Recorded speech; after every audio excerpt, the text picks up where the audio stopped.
Have you ever wondered what secrets lie beneath a river's surface? For centuries, treasure hunting has captivated us, a blend of hope, patience, and luck. Imagine finding a diamond among smooth pebbles, the sun warm on your back. With a keen eye and a sense of adventure, the next discovery could be yours. Let the journey begin.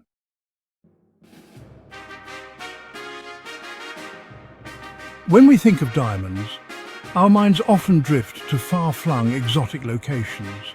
We picture the vast mines of South Africa or the remote wilderness of Canada.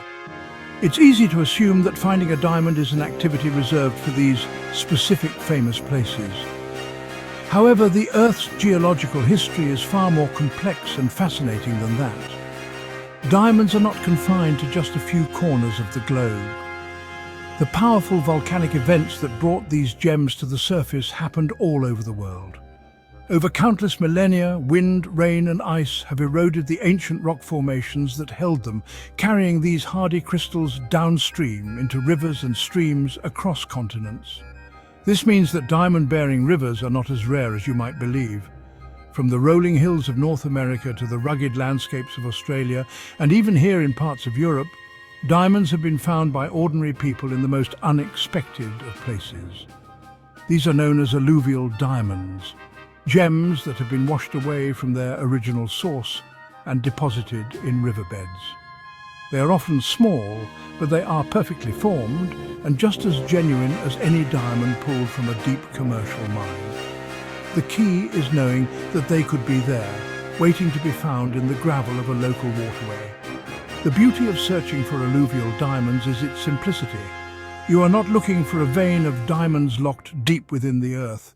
Instead, you are looking for what nature has already mined and delivered for you. Rivers are natural sorting machines. As water flows, it separates materials by weight. Heavier minerals, including diamonds, gold and garnets, tend to sink and collect in specific areas of the riverbed. By learning to identify these trap sites, you can dramatically increase your chances of success.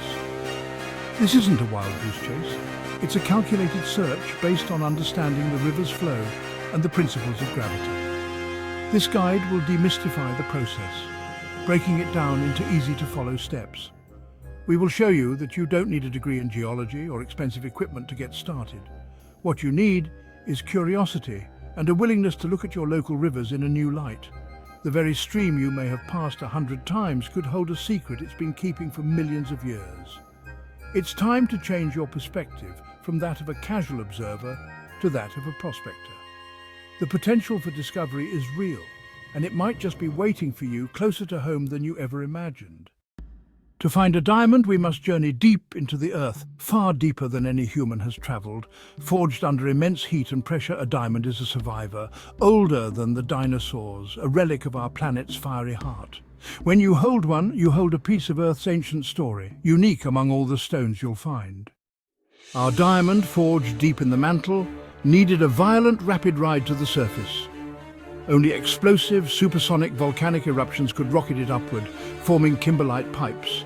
These pipes are the world's main diamond sources, their treasures freed by erosion over millions of years. Diamonds, the hardest natural substance, survive and wait to be discovered. Once freed from its kimberlite prison, our diamond begins a long journey, carried by patient water.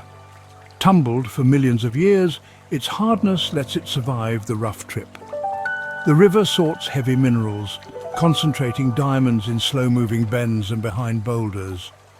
Understanding this journey is the key to finding the diamond's final resting place. Before you set foot in the river, gather a few simple tools. You don't need expensive gear, just a prospector's pan, a sturdy sieve, a trowel and a couple of buckets. Add tweezers, small containers and a jeweler's loupe for close inspection. Most importantly, bring patience.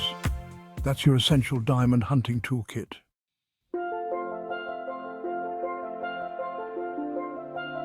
Now that you have your tools, the great question arises, where on earth do you begin your search? You cannot simply pick any river and expect to find diamonds. The secret lies in doing a bit of homework before you even put on your boots. Your goal is to find a river that flows through or near a region with the right kind of geology. Remember those kimberlite pipes we discussed? Your search should begin by looking for rivers that drain areas where these ancient volcanic pipes are known to exist. This information might sound highly specialized, but you would be surprised what you can find with a little research online or at a local library. Start by searching for geological maps of your country or region. Look for terms like kimberlite, lamproite, or diamond-bearing regions. Government geological surveys often publish fantastic resources for the public. You can also search for historical records of diamond finds. Many famous diamond discoveries were not made by large companies, but by farmers, fishermen, or amateur prospectors who stumbled upon them. These historical accounts are invaluable clues pointing you towards areas that have produced diamonds in the past. If a river has yielded a diamond once, the chances are very good that it holds more, waiting patiently to be discovered by someone like you. Once you have identified a promising general area, it is time to look at the rivers themselves on a map. You're looking for older, more established rivers with extensive gravel beds. These are the rivers that have had millions of years to erode the land and concentrate heavy minerals. Look for rivers that have many twists and turns, as these create the perfect conditions for trap sites to form.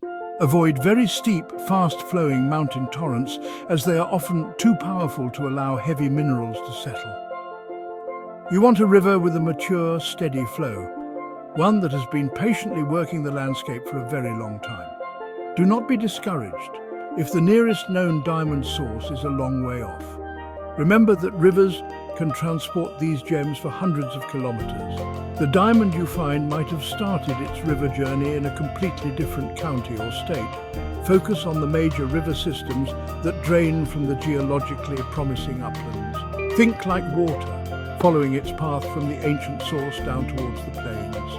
This detective work is a hugely rewarding part of the adventure. It connects you to the history and geology of the land, turning a simple walk by the river into a focused, purposeful expedition. You've chosen your river.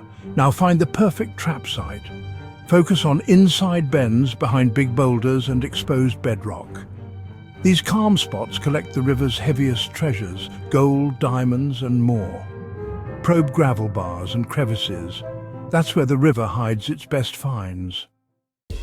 Arriving at a promising river bend, set up a comfortable, organized workspace close to the water's edge. Arrange your tools within easy reach, use a bucket as a seat, and keep everything tidy.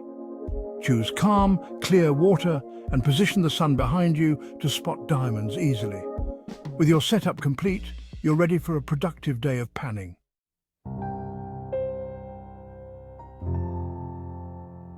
With your station prepared, it is time to collect your first sample of river gravel. This is a moment filled with potential. Every shovelful you dig could be the one that holds a treasure. Walk over to the trap site you have identified.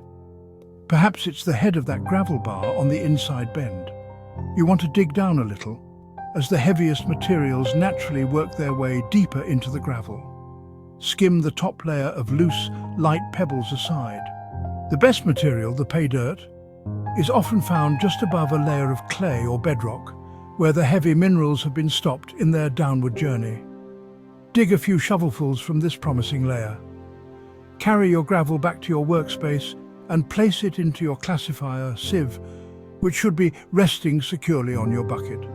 Do not overfill the sieve. About half to 2/3 full is plenty to work with.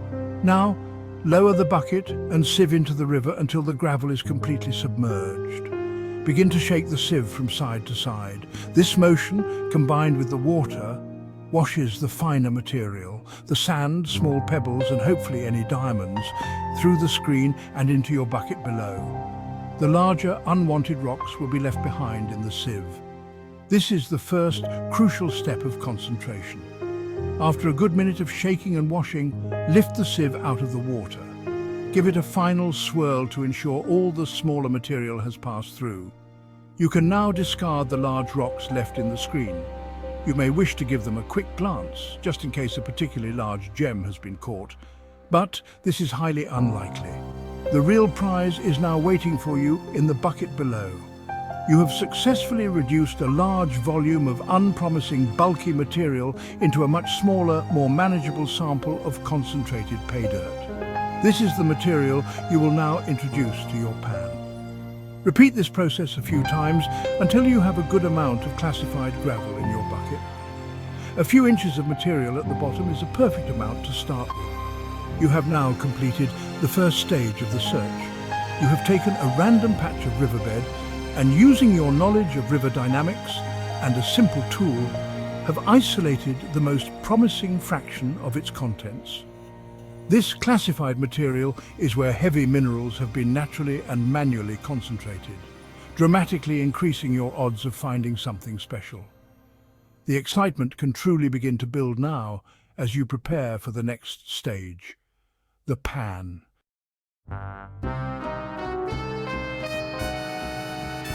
Now for the most iconic step panning. Scoop some classified gravel into your pan, about half full, and submerge it in water.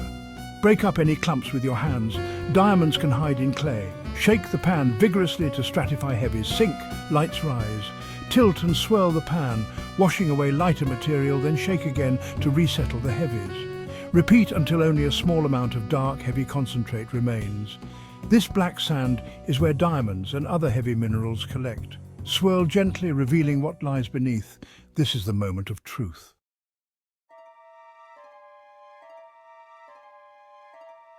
With your black sand concentrate, the hunt is visual. Swirl the pan to spread the concentrate thinly.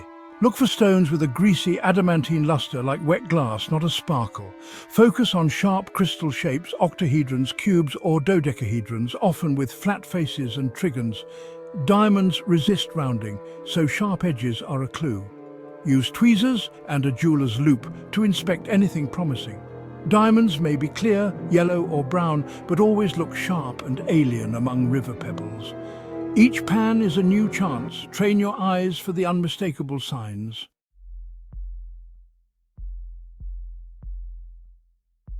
Found a promising stone? Time for quick field tests. Try the transparency test.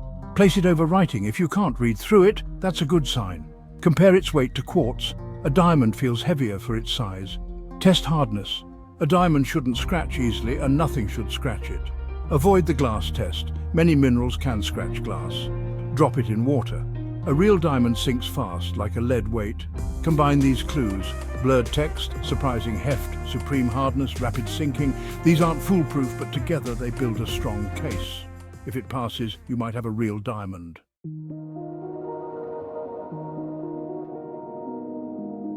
Now examine your stone under a jeweler's loupe. Look for that unique, greasy luster, deep, not just surface shine. Diamonds keep sharp edges and flat faces, even after river travel. Search for trigons, tiny triangular marks unique to diamonds. These are nature's signature, confirming your find. Check for inclusions. Tiny black specks or crystals are natural, while glass may have round bubbles. Flaws are normal and help prove authenticity. Under magnification, these details tell the diamond's story.